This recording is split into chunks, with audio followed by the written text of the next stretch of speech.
ஏன் கேக்குறேன்னா இப்பெல்லாம் எந்த புத்துக்குள்ள எந்த பாம்பு இருக்குன்னே தெரியல. நாம சொந்தக்காரங்கன்னு நினைப்போம், ஆனா அவங்க தான் நமக்கு பின்னாடி பெரிய குழியா தோண்டி வச்சுக்கிட்டு நாம எப்படா விழுவோன்னு காத்துக்கிட்டு இருப்பாங்க. அதனாலதான் கேட்டேன். சார், அப்படியெல்லாம் சொந்தத்துல எங்க குடும்பத்து மேல பகையோட இருக்கவங்க, அதுவும் கொலை பண்ற அளவுக்கு யாரும் இல்ல சார்.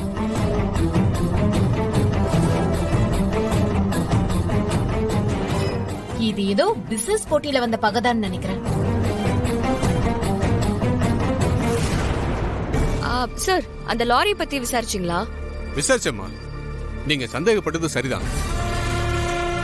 டிரைவர் டயர்ல ஏதோ ப்ராப்ளம்னு சொல்லி ரோட்டோரமா நிறுத்தி செக் பண்ணிட்டு இருந்திருக்காரு. அப்பதான் ஒருத்தன் அந்த லாரியை ஓட்டிக்கிட்டு வந்து திரும்ப மோதி இருக்கான்.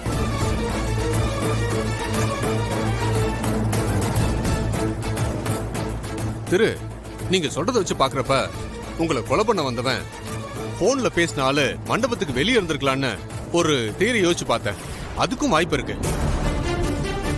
நீங்க மண்டபத்துக்குள்ள வந்தவனை அட்டாக் பண்ணி துரத்த ஆரம்பிச்சதும் வெளியில இருந்தவன் அலர்ட் ஆகி இமிடியட்டா லாரியில உங்களை அட்டாக் பண்ணிருக்கான்.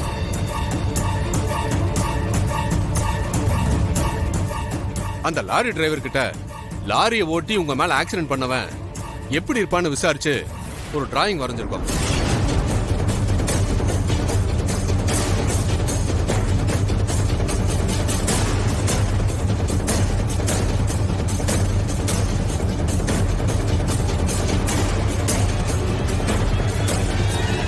இதான் நாங்க பண்ண ஸ்கெட்ச்.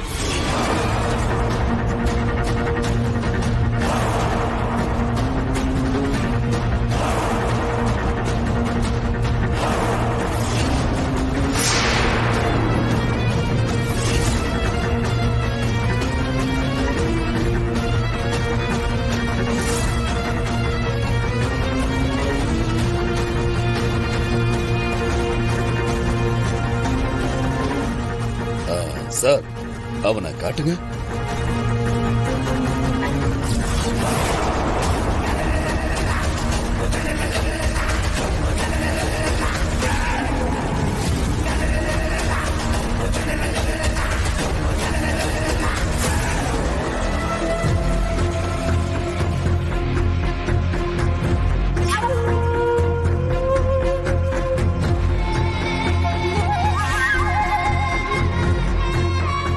இல்ல சார், இந்த ஸ்கெட்ச்ல இருக்கிற மாதிரி இது வரைக்கும் யாரையும் நான் பார்த்ததில்ல.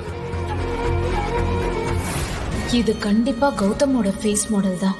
ஷோ, என்ன பண்றதா?